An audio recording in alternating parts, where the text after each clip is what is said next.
Well,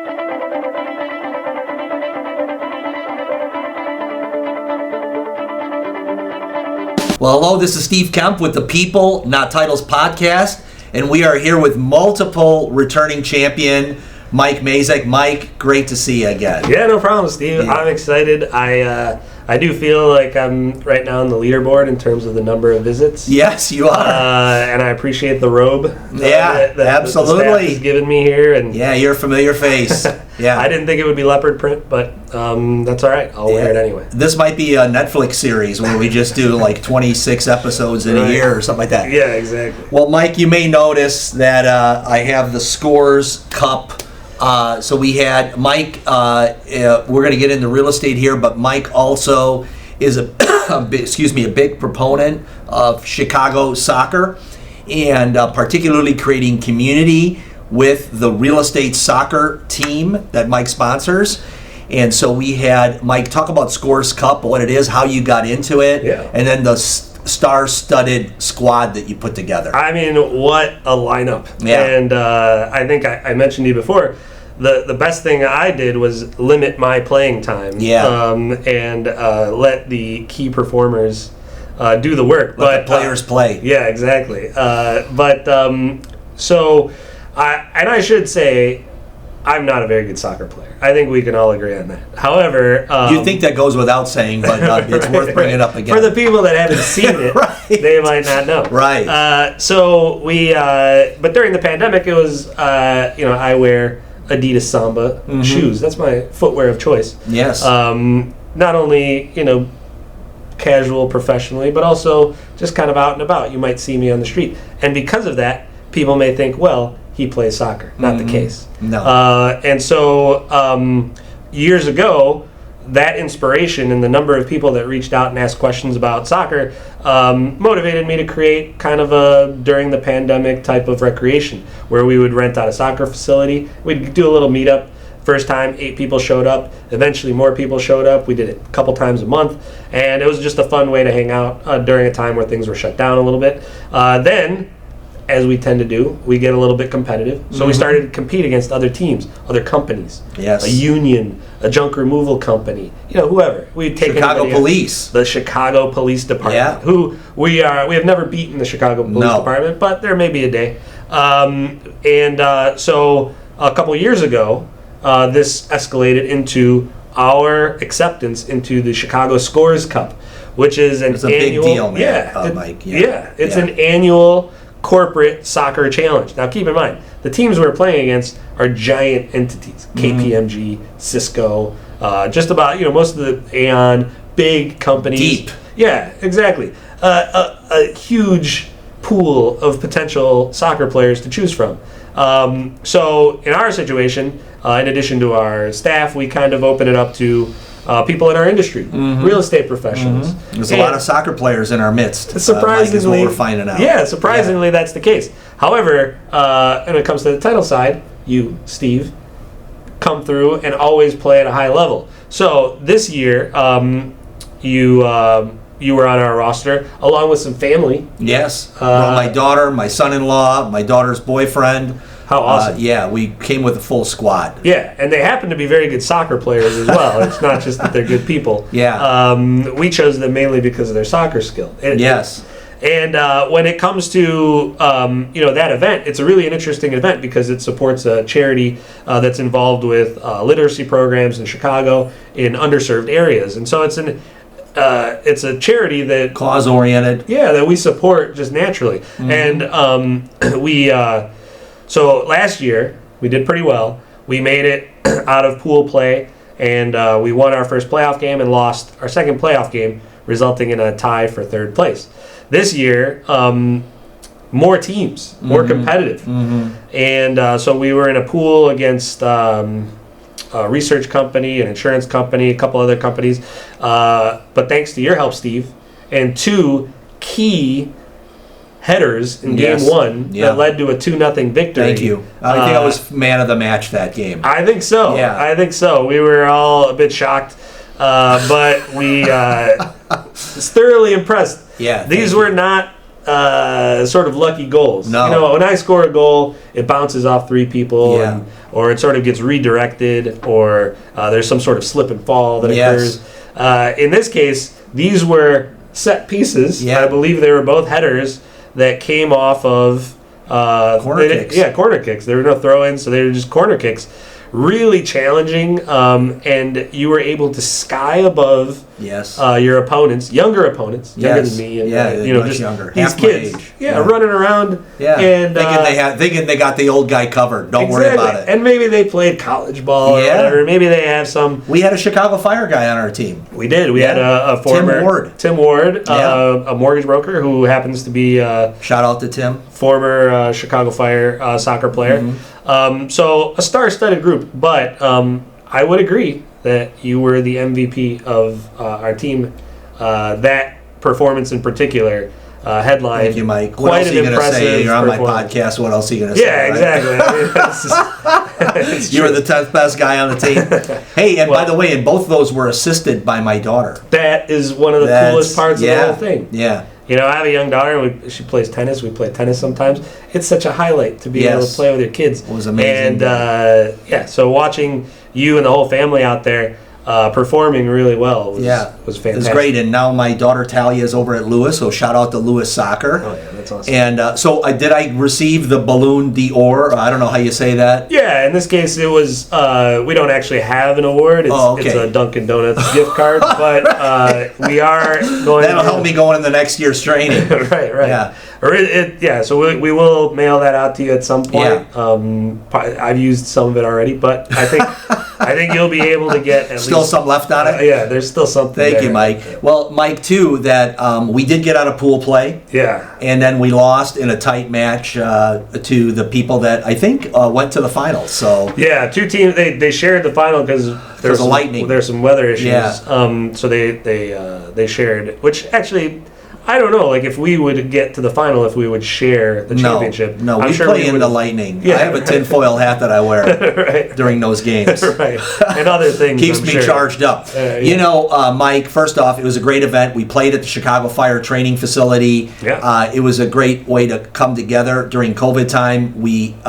I think it was a lifeblood for a lot of people that were looking to get out and do things. So I applaud you for it, and there's more to come. I mean, absolutely. You know, I'm just hitting my stride as a soccer player right now. It So does just, seem you know. like This is the jersey we wore. It has Mazek Law on the back, and so we were looking good. We were properly represented, and I didn't even wash it. It's, you know, it loses its value if I wash it. So the sweat from the performance is going to be part of why the jersey sells. Yeah, I think- 7 figures. yeah. When they open up the Real Estate Hall of Fame, I'm sure that'll be there. Yeah, absolutely. Well, okay.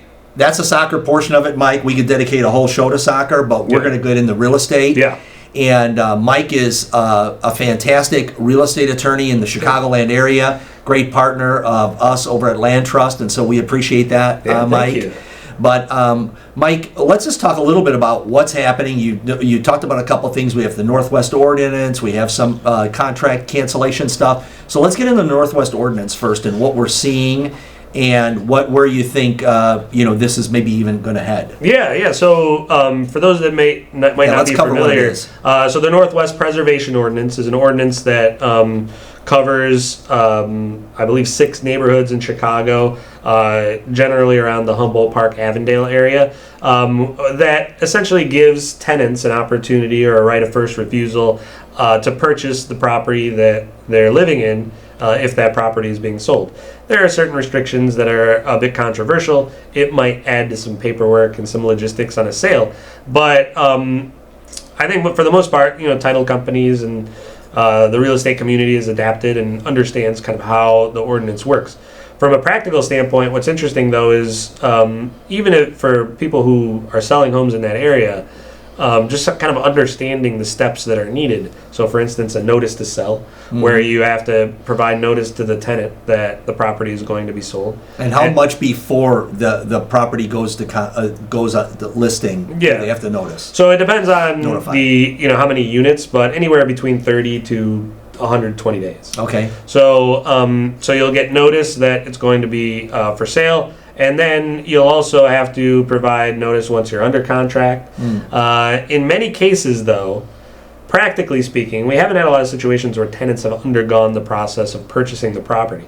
In addition to just individual unit owners purchasing the property, unit owners in a multi-unit not unit owners, but tenants in a multi-unit building can form a collective and purchase the property together. So we haven't had as many of those situations, but we have had situations where tenants have actively notified sellers up front that they have no interest in buying the property. So waiving that right is something that is also key. Just knowing when the tenant can do that, whether that waiver is valid, whether the city will approve it, and more importantly, whether the title company will approve it, because there are very specific requirements for the city side and for the title side. So obviously working with an agent or an attorney that's experienced with this particular ordinance is really important, because there are a lot of pitfalls, a lot of situations where you could get so far into the transaction that if there was an issue, it would be considered default, to the point where the seller would now be liable for damages to a buyer that expected to buy the property. Keep in mind, a lot of these multi-unit properties are being purchased under a 1031 exchange. So if this is a savvy real estate investment firm, for example, or a company, then maybe they've sold a business or a multi-unit property, and now they have to buy a multi-unit property. Well, they have to close within 6 months of the sale of the previous property. So there are very strict deadlines for those types of transactions. So I think what we're seeing, just kind of as a general trend, is everybody's really adapting to it, but most importantly, we're seeing the tenants are involved enough in the process or aware of the ordinance to the extent that they're either assigning their rights in certain situations, particularly if a developer is buying it, or they're waiving their options to purchase. Okay, so assigning means that they're trying to get a cut of the deal without actually buying it. Yeah, so in that case, they may be getting compensated by a developer. Or a developer might reach out and say, hey, they might be first in type of thing by getting the consortium of tenants to try to respond in a certain way. Yeah, exactly. And there's some, debate as to how ethical, that practice is, but in the end, we know how Chicago real estate is, and ultimately, developer Chicago in general. Yeah, and that's the reason that ordinance exists in that area is because the land is very valuable, and the reason that ordinance is necessary is because people who have owned property for a long time and watched their property taxes increase are essentially being bought out by developers, big players, and then accordingly raising the cost of living and the value of the property to the extent that people that live there in that area can't afford to live there anymore. Yeah. So there's a protective nature to the ordinance that's important. I think there's value to it. There's certainly some controversy related to that as well. Yeah. So like for instance, I'm just thinking as a normal human being, should the tenant participate in the profitability of the land that it sits on if they didn't own it? Yeah, that's a valuable point. But at the same token, if rents are going to go up and they're going to be moved, they're going to have to move because they can't live there anymore. Do they have a right to some compensation or something like that? So I'm sure you can make that argument a bunch of different ways. Yeah, and there's always been in the city some acknowledgement of how long you've been in a property. So for example, there's a fair notice ordinance if your rent is going to go up. It is dependent on whether you've lived there 6 months, a year and a half, or 3 years or more. And so the city acknowledges that there's some benefit to having people live in a community for a long time. It fosters a better environment for people generally if people are going to be there for a longer time. It encourages people to care for the area that surrounds stability. them. Yeah. And so I think there's some part of the Northwest Preservation Ordinance that also wants people to live there for a while. And maybe if you are a tenant and you've lived there long enough, maybe now is your opportunity to purchase the property. And I think there's some value to it. Again, we're still within the first year of the ordinance, so there's probably still going to be some evolution to it. But from a strict, education information standpoint, I think transactions are occurring that are in this area. They're occurring for the most part without much delay. So I think we've all adapted to it, and I think we're learning a little bit more about how it's affecting the value of the property. Okay, and Mike, one thing that I'm thinking of, is it more expensive to do? Like if you're an attorney working on this, is there a more billable hours, more compensation necessary for the players in it because of all the time they have to put into it? Yeah, I've always looked at this as part of our closing process. Yes. So we don't charge any additional fees for representing a seller that's within that geographic area. However, there have been situations where clients have asked us for guidance prior to listing their property. In those situations, we may charge a nominal amount if we're the ones that are overseeing the transfer of information that goes to the city. But I look at this as kind of the way that we had a staff meeting this morning and we talk about association documents. Yes. Sellers may have enough information to provide, if they're selling a condo, they may have some of the association documents. But we do this every day. And so we don't want the seller to have to go get association documents. We'll just get it. Yes. Because we know how long it takes. We know the cost associated with it. And we also know, most importantly, what are exactly the documents that are needed. So we've had situations in the past where a seller has said, here's all the meeting minutes for my association.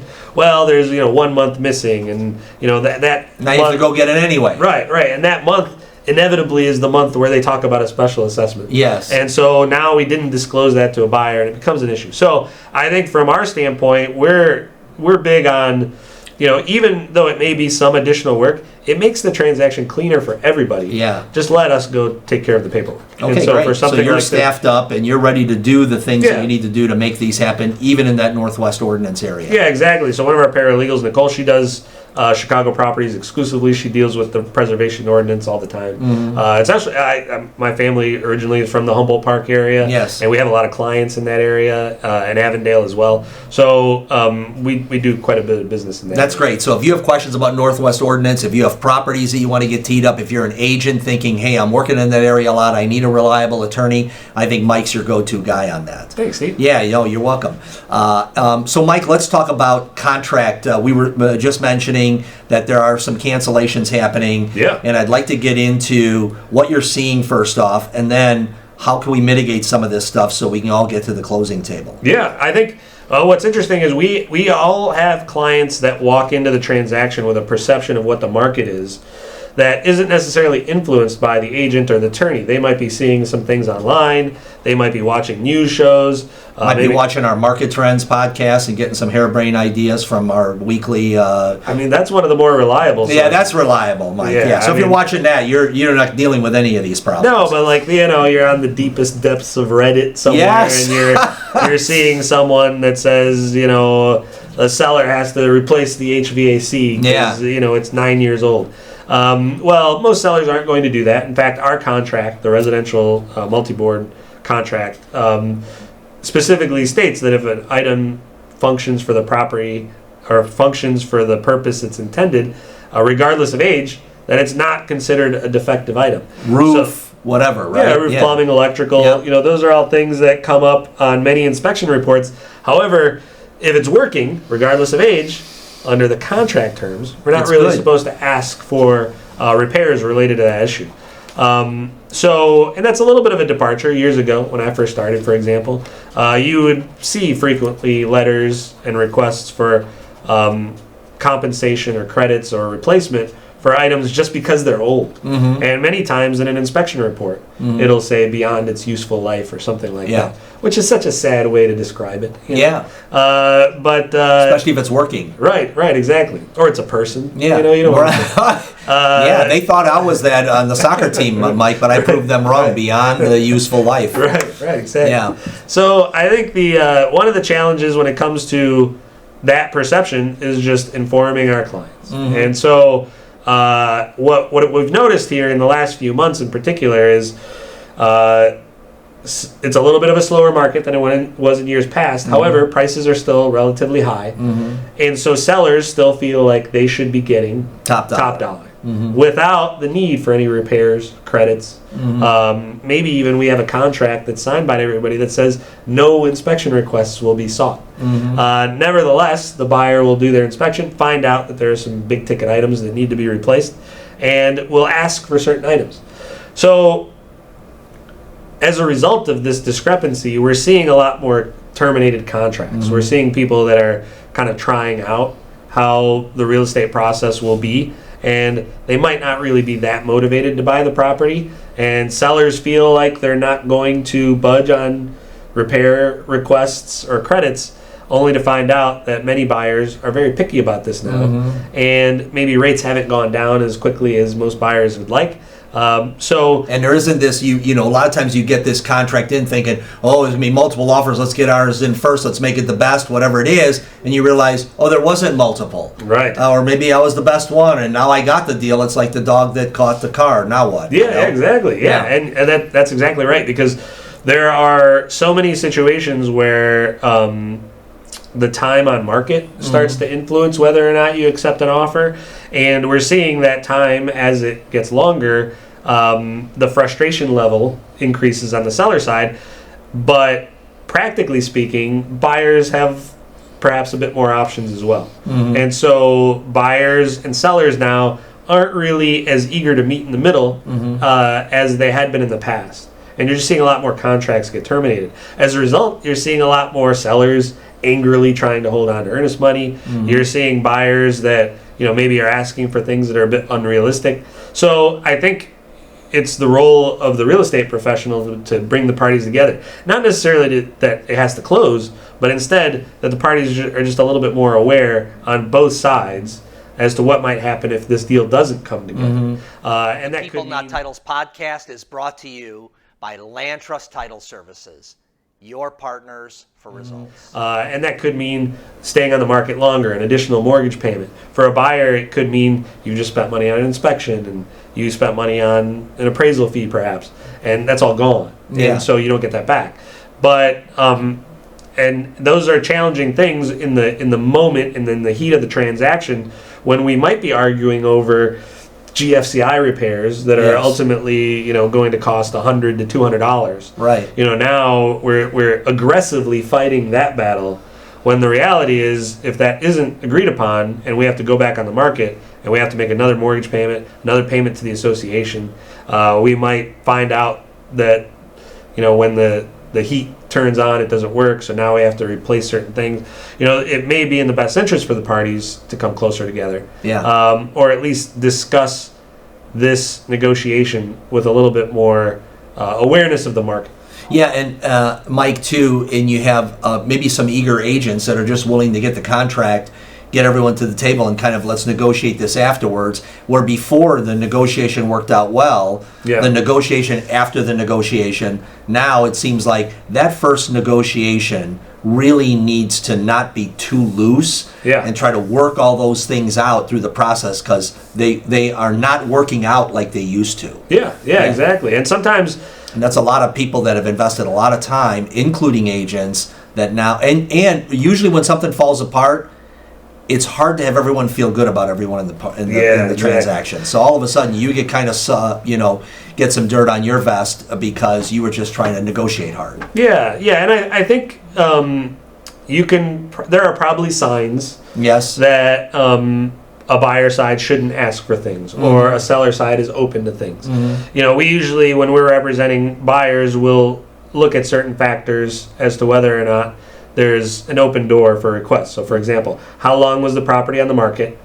Is this a multiple offer or active situation? And then how high or low did we come in on the asking price? You know, did we really undercut them? If that's the case, the moment the contract is signed, we already know the sellers are unhappy. You know, we've all been in a car dealership where it sort of looks like they're angry if you're getting a good deal, and then now, you know, we're not going to get more. They're already upset about this. So, you know, that's where you see sort of the heightened emotions, responses that we might get. So, the best we can do to explain to both sides, you know, how that looks and what our clients' perspectives are. I've spent a lot more time on the phone these days than I used to, you know, years ago, because it was sort of clearer where we stood. A couple of years ago in a multiple offer situation, we might not ask for anything just because we know that there's a backup offer that's willing to offer more, and so we have to just close the deal. If we're representing the buyer, we know that we have a limited window here. But now... And the buyer felt fortunate that they're going to land this deal. Absolutely, yeah. And even earlier in my career, there'd be situations, years and years ago where, back then you could send the inspection report. I can't tell you how many times we'd send the report and the seller side would say, "Thank you, we'll do everything, we'll take care of it. Yeah. We're so excited that we're under contract." Yes. Those were during much slower real estate times. Yeah. But I think what we see now is just how important it is to explain where our clients are coming from and their perspective. Yeah. And so there's a lot more situations now where I'm calling a seller's attorney, for example, and I'm saying, "Look, I know this is no request, but our clients like the property. These are items that you're going to have to deal with regardless, whether it's us or somebody else. Yeah. And there are issues of health and safety, and we didn't know about it. We couldn't see that this wasn't working, or we weren't able to find out during the walkthrough when we put in an offer on the property. Instead, we're finding out now during the inspection. Yeah. And so these are important to the client, and this is how important. But they're not asking for all of it to be replaced. They're only asking for a partial credit towards its replacement or something like that. So whatever sort of color we can give to our request, that's been very successful. Yeah, and I think also the seller's agent, knowing when to hold the line and when to go, "Hey, this is real. We're going to have to deal with it. Yeah. I know you didn't know it. They didn't know it. Maybe you did or whatever, but we got to take care of this anyway. Let's get to the table. Let's do it." So yeah, and the experience level on the agent side is important too, because a lot of times a listing agent will just say, "Look, we're going to have an issue with this for everybody that walks in. Mm-hmm. Why don't we take care of this now?" Yes.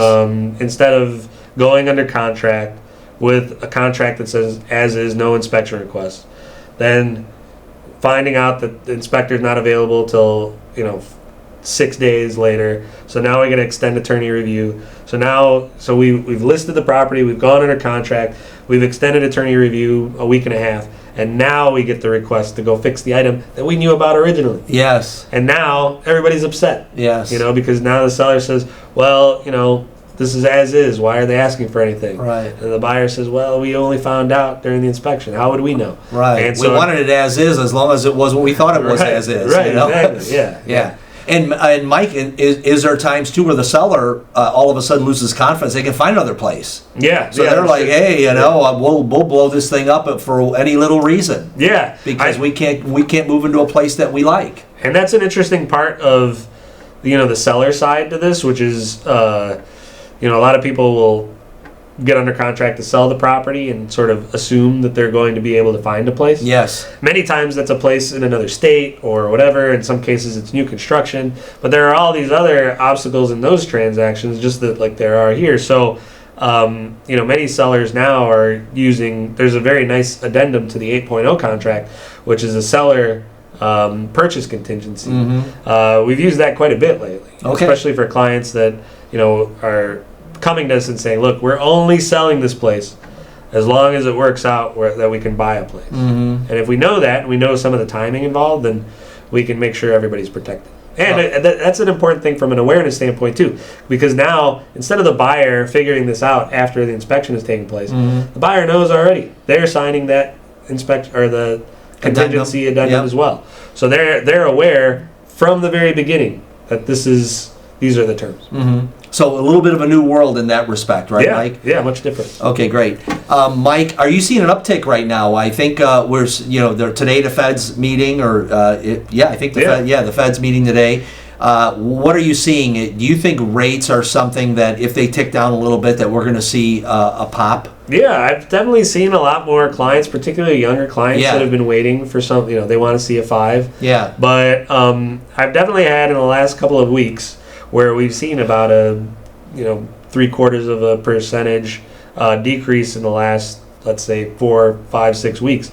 I've definitely had a lot more clients reach out and say that they're more active now, that they're looking more because they like what they're seeing in terms of the decrease. All of it is perspective, right? Because obviously there are people that still have their 3% interest rates, and then there are people that have much higher interest rates.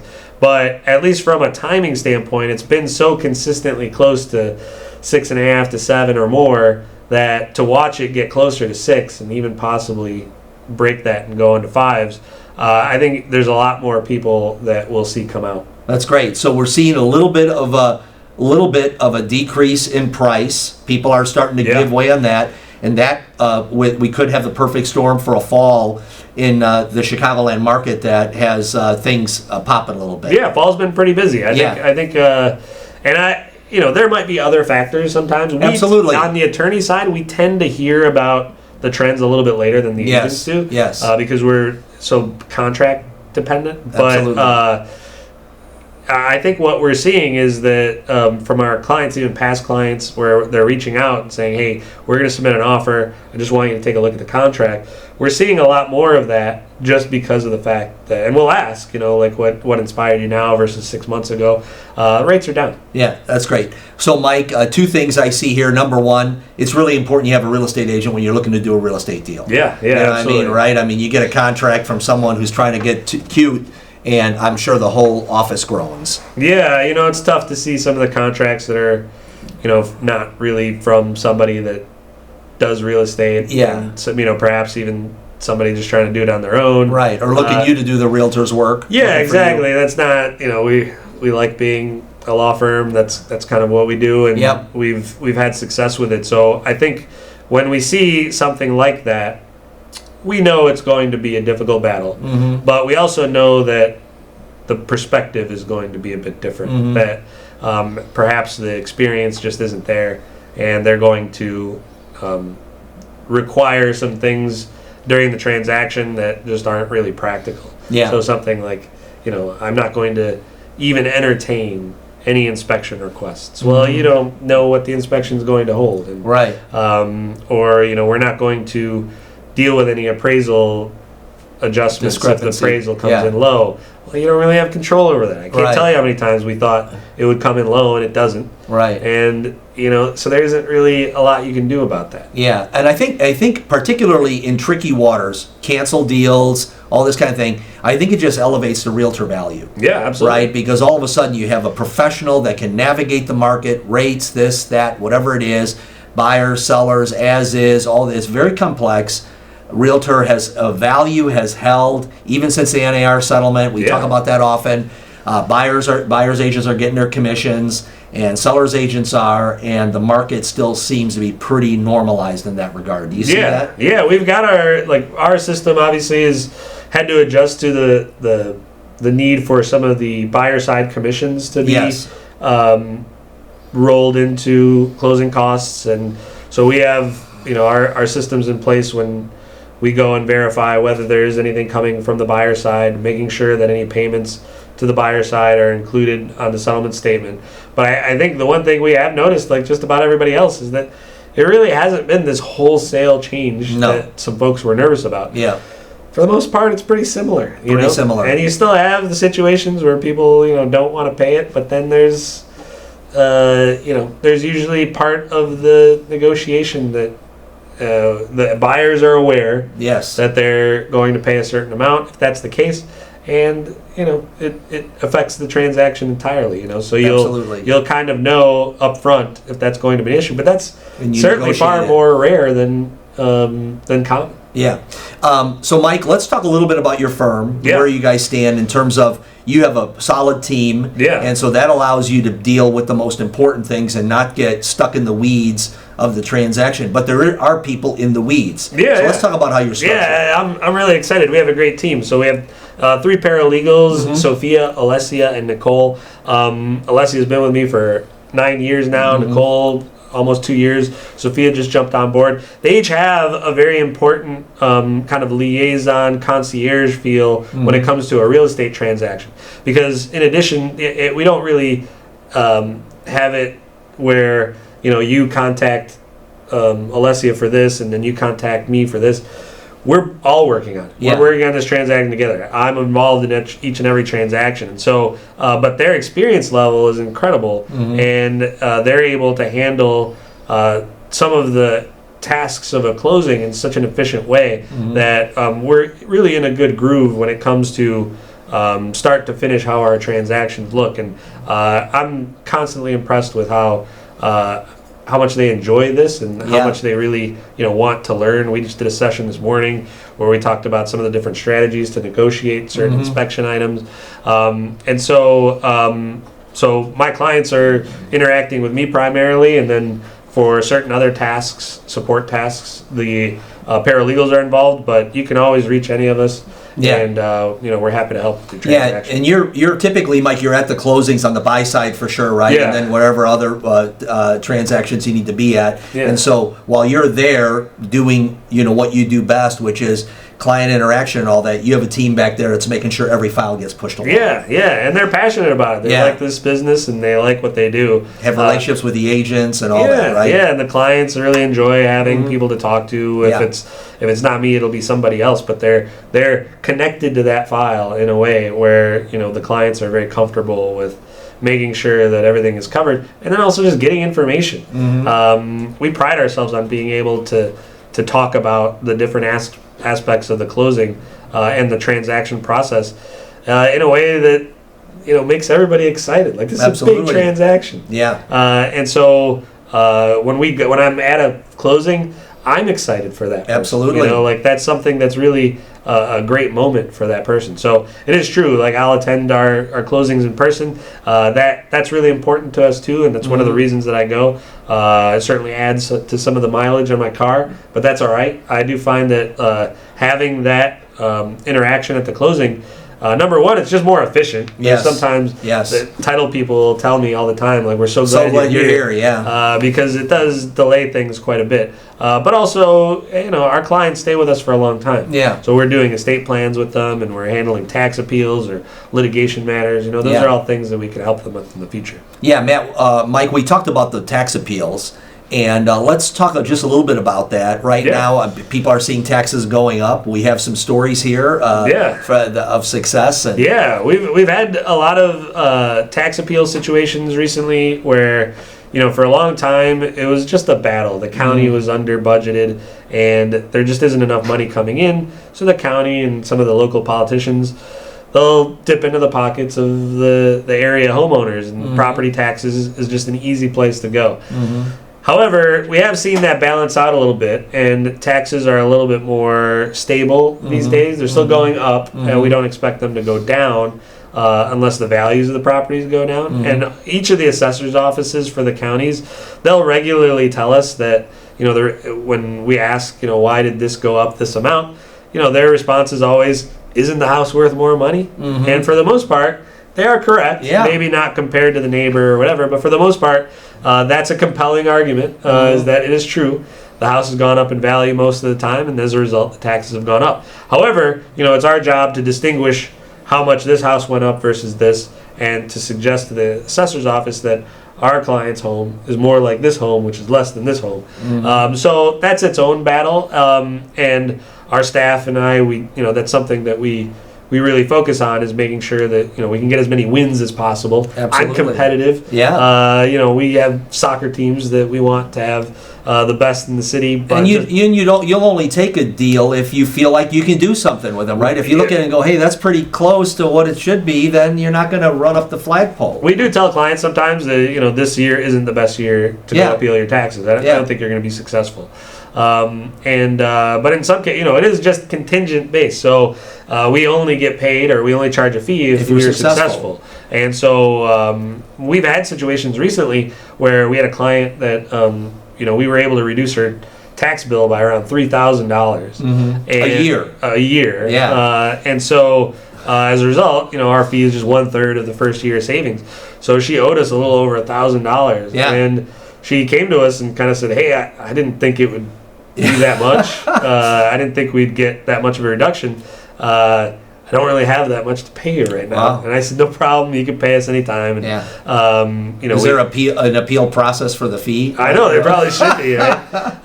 But she was very excited. Yeah. It was one of those sort of happy. That's a real success story. Yeah. You saved me too much money. I'm unprepared to pay the difference. Right, exactly. And you worked with her. Yeah, and we worked it out. But I think overall, like, we're seeing far more situations where clients are happily surprised with how much of a return they're getting. That's great. So, Mike, let's talk about So we talked about the diversity of your firm. It's tax appeals. It's wills and trusts. That's right. Yeah, we do estate planning as well, and probate. Yeah, we do probate work. So we've got a lot of situations where maybe a parent has passed away, and then the surviving kids now are selling real estate. And in years past, they would perhaps keep the real estate, rent it out. Yep.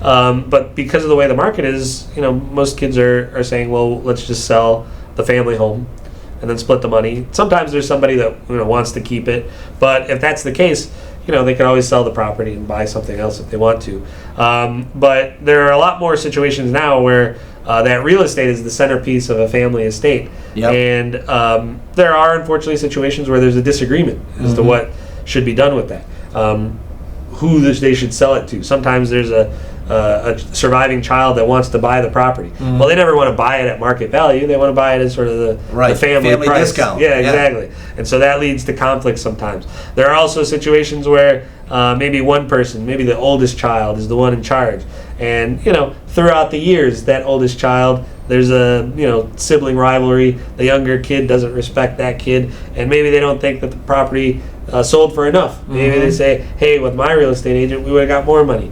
And so there are those types of conflict. Certainly the Daily Center is full of them.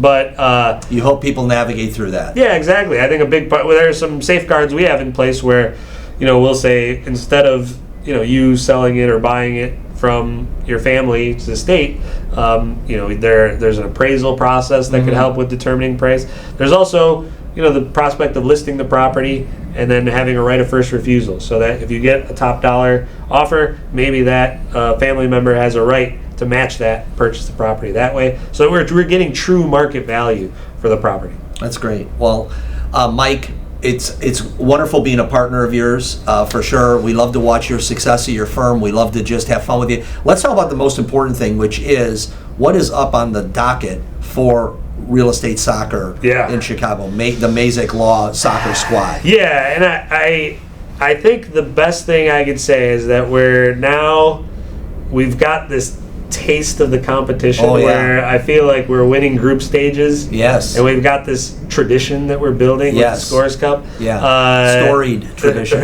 Right, exactly. And we're starting to strike fear in our opponents. Yes.